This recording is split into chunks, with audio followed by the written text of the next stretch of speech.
이어서 목포에서 전해드리겠습니다.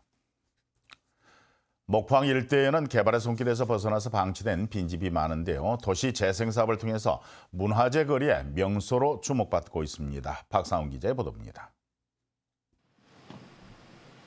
옛 일본 영사관에서 목포항으로 이어지는 길목에 자리 잡은 일본식 건물. 일제강점기 신발 가게였던 이곳은 해방 이후 동네 슈퍼로 운영되다 문을 닫았습니다. 10년 넘게 방치되던 낡은 건물이 최근 도시재생 프로젝트를 통해 문화재 거리 빈집 갤러리 1호로 산뜻하게 변신했습니다. 5.18 민주화운동 당시 목포 지역 항쟁을 이끌었던 안철 선생이 운영하던 약국 건물은 다음 달부터 관광 홍보관으로 탈바꿈합니다. 운동가들이 모여가지고 활동을 했었던 장소예요. 그 2층 올라가시면 지금 올라갈 수는 없는데 다다미 형식으로 그렇게 돼 있어서 일본식 건물이에요. 일제강점기 가장 화려했던 거리인 본정통 길목에 들어선 갑자옥 모자점. 1924년 문을 연 이후 90년의 세월을 훌쩍 넘긴 이 건물의 빈 점포에는 문화재 거리의 빈집 개발을 총괄할 사업단이 들어섭니다. 목포시는 이달부터 석 달 동안 목포항 일대 빈집을 임대해 방문객 쉼터와 어린이 놀이방 등 관광객들을 위한 공간으로 꾸밀 예정입니다. 주민 공모 사업을 통해서 각각의 그 테마들을 받았고요. 이걸 통해서 한 3개월 정도 빈집 활용 방안들을 운영해 보고 좋은 결과가 나오면 계속해서 지속할 수 있도록 방안을 강구할 예정이 있습니다. 목포항 100년의 역사를 품은 빈집이 문화재 거리의 새로운 관광 명소로 기대를 모으고 있습니다. KBS 뉴스 박상훈입니다. 가을 행락철을 맞아서 전남 지역 주요 관광지에서 전세버스의 안전점검이 이루어집니다. 전라남도는 국토교통부, 경찰 등과 함께 오는 8일까지 전남 지역 주요 관광지에서 전세버스 운전자의 자격과 속도 제한장치의 해제 여부, 그리고 불법 구조 변경 등을 점검할 계획입니다. 전남도는 올 상반기에도 운행 기록 관리 등이 소홀한 전세버스 7대를 적발해서 개선 명령 등을 내렸습니다. 목포 고화도에 전망대가 건립됐습니다. 이순신 장군의 판옥선을 형상화한 전망대는 24m 높이의 5층으로 구성이 됐고 다도의 풍광과 목포의 전경을 한눈에 바라볼 수 있습니다. 목포시는 이번에 건립된 전망대가 목포 해상 케이블카 고화도 승강장에서 500여 미터 거리에 위치하고 있어서 케이블카와 함께 새로운 관광 명소로 자리매김할 것으로 기대하고 있습니다. 성폭력 피해 상담 기관인 전남 해바라기 센터가 오늘 영광기독병원에서 문을 열고 본격적인 운영에 들어갔습니다.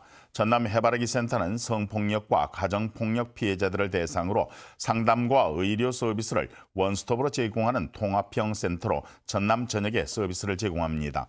전남 해바라기 센터는 목포 지역에서 운영됐던 전남 서부 해바라기 센터가 문을 닫으면서 영광기독병원에 설치됐습니다.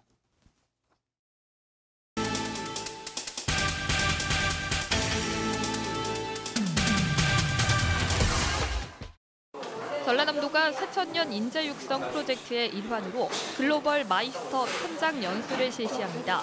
글로벌 마이스터 현장 연수는 특성화고와 마이스터고 학생을 대상으로 마이스터 문화가 정착된 유럽 장인과의 만남을 통해 자긍심을 갖고 직무 역량을 강화하기 위해 도입됐습니다. 완도군이 이달에 해양치유식품으로 해풍을 막고 자란 유자를 선정하고 판촉과 홍보 활동을 강화하기로 했습니다. 이달 초부터 본격적으로 출하되는 완도 유자는 맛과 당도가 뛰어나고 비타민C와 단백질이 풍부해 소비자들로부터 좋은 반응을 얻고 있습니다.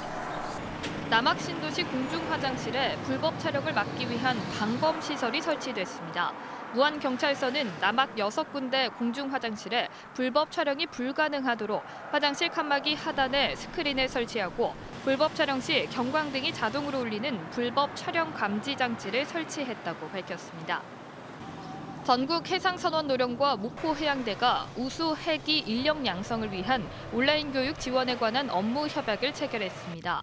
이번 협약에 따라 선원노련은 앞으로 5년 동안 4개 교육기관이 사용하는 온라인 교육 콘텐츠 사용료 전액을 지원해 선원 실무 능력 향상에 나설 예정입니다. 지금까지 단신 브리핑이었습니다. 훈맹정음 반포 93주년을 맞아서 점자의 날 기념행사가 오늘 전남 여성가족센터에서 열렸습니다. 오늘 행사는 시각장애인 점자 받아쓰기와 일반인 점자 빨리쓰기 등 시각장애인과 일반인이 함께하는 프로그램으로 진행됐습니다. 점자의 날은 시각장애인의 세종대왕이라고 불리고 있는 송암 박두성 선생이 한글 점자를 만들어서 반포한 날을 기념하는 날입니다.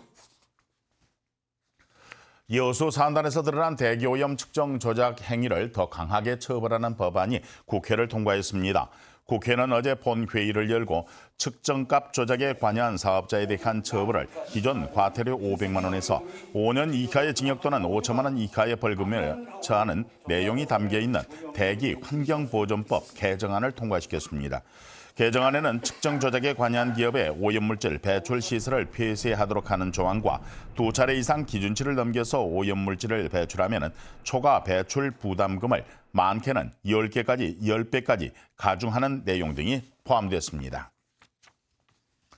해남군 황산면 옥동리에 옥매광산 안내 표지판이 설치됐습니다. 한국 홍보활동을 펼치고 있는 서경덕 성신여대 교수와 네티즌이 직접 설치한 이 표지판에는 일제강점기 국내 최대 강제동원 옥매광산 2.5km가 새겨져 있습니다.